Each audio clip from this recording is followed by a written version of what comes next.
या शुरू करो। इनकलाब जिंदाबाद, इनकलाब जिंदाबाद। छीन कर लेंगे अपना हक, छीन कर लेंगे भैया। विकलांग एकता जिंदाबाद। विकलांगों को अधिकार दो, विकलांगों को अधिकार दो।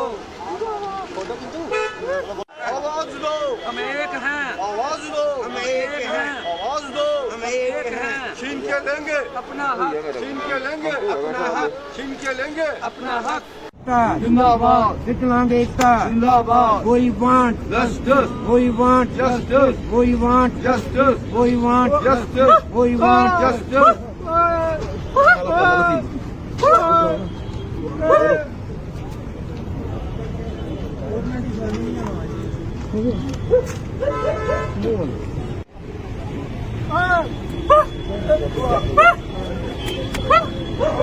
इनकलाब इनकलाब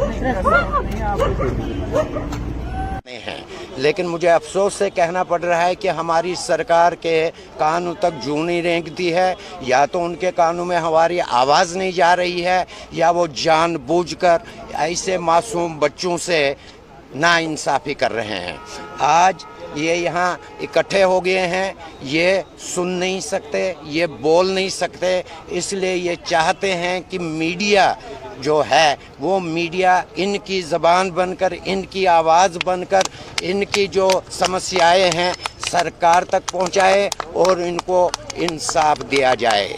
नौकरियों की जहां तक सवाल है, 4% रिजर्वेशन कोटा हैंडीकैप्ड के लिए रखा है गवर्नमेंट ऑफ इंडिया ने भी, और हमारी रियासत जो है यूनियन टेरिटरी, नव यूनियन टेरिटरी, इसने भी रखा है, लेकिन उसको भी गलत इस्तेमाल किया जा रहा है। पहली बार एसएसबी ने वैकेंसीज निकाली है, 8600 वैकेंसीज, जिसमें 86 पोस्टें डेफ के हिस्से में हैं 1% के हिसाब से, 86 पोस्टें ब्लाइंड्स के लिए हैं, 86 पोस्टें ऑर्थोपेडिकली हैंडीकैप्ड के लिए हैं, और 86 पोस्टें मल्टीपल हैंडीकैप एमआर वगैरह के लिए हैं।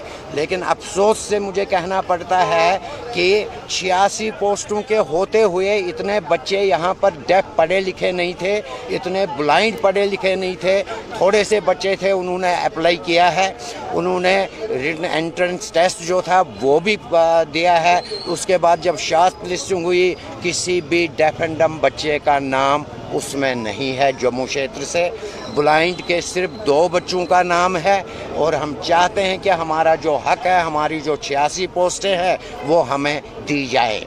दूसरा, हमने सीआरसी के लिए पिछले 20 साल से हम फाइट कर रहे हैं, क्योंकि इनके जो अप्लायंस है जब ख़राब हो जाते हैं, कोई डिफेक्ट उनमें आ जाता है, तो इनको वो दिल्ली या बॉम्बे भेजना पड़ता है, क्योंकि यहाँ रिपेयरिंग का कोई सिलसिला नहीं है।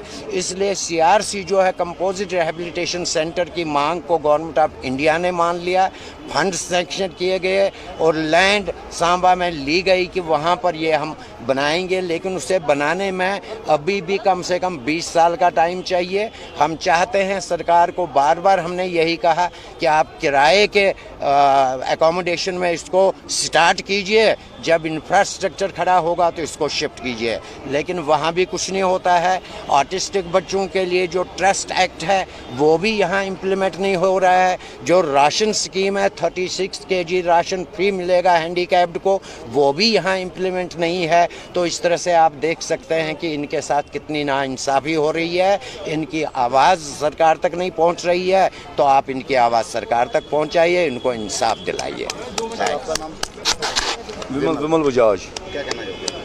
तो जैसे साहब ने कहा कि हमारी सर डिमांड है, जो हमारी ख्वाहिशें हैं, जो हमारी मांगे हैं, हम ये चाहते हैं, हम ये रिक्वेस्ट कर रहे हैं सरकार से कि आपके मीडिया के थ्रू क्या हमारी मैक्सिमम पावर तो मीडिया ही है जो हमारी आवाज़ आगे तक पहुंचा सकती है, कि जो भी स्कीमें आई है, जो भी इंसेंटिव्स आए हैं, जो भी कुछ भी फ़ायदे आए हैं, हम शुक्रगुजार हैं सब एजेंसीज़ के, सेंटर के, स्टेट के। मगर हम यही रिक्वेस्ट कर रहे हैं, जो आज का दिन हमारा प्रोटेस्ट है, कि इम्प्लीमेंटेशन किसी जगह नहीं हो रही है। हम चाहते हैं कि सरकार थोड़ा जागे नींद से, एडमिनिस्ट्रेशन नींद से जागे कि इम्प्लीमेंटेशन करवाए।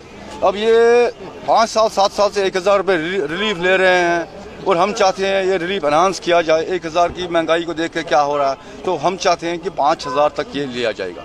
रिजर्वेशन भारत सरकार ने, यूटी सरकार ने ओपनली डिक्लेयर कर दी, 4% इम्प्लीमेंटेशन नहीं है। जैसे हमारे बान साहब ने बोल दिया, सेक्रेटरी साहब ने बोल दिया कि भाई साहब 2 बंदे लग गए हैं ब्लाइंड के, बाकी डेफ डम का कोई नाम नहीं है, डिसेबल्ड का नाम नहीं है, मल्टीपल डिसेबल्ड का कोई नाम नहीं है। हम ये चाहते हैं कि हम यहाँ पर असम्बल हुए हैं बड़े कूल ऑनरेबल प्रोटेस्ट में, कि हम चाहते हैं कि आपके थ्रू हमारी आवाज़ वहाँ से पहुँचे और इम्प्लीमेंटेशन हमारी हो जाए कि ग्राउंड रियलिटी में भाई साहब काम क्या हो रहा, काम कुछ नहीं हो रहा। जैसे ये भी साहब बोल रहे हैं राशन नहीं मिल रहा, अनाउंसमेंट नहीं मिल रही है, नौकरी नहीं मिल रही है।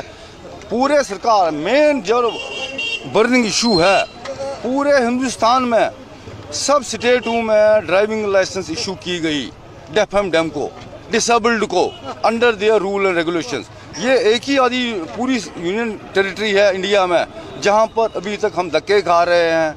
कभी कमिश्नर साहब को, कभी आरटीओ साहब को, कभी डीसी साहब को मिलते हैं कि यहाँ पर वो भी लागू नहीं हुआ। इनकी वो मोस्ट इम्पोर्टेंट डिमांड है कि implementation of issuing of driving licence की जाए विद इन मैक्सिमम 7 days।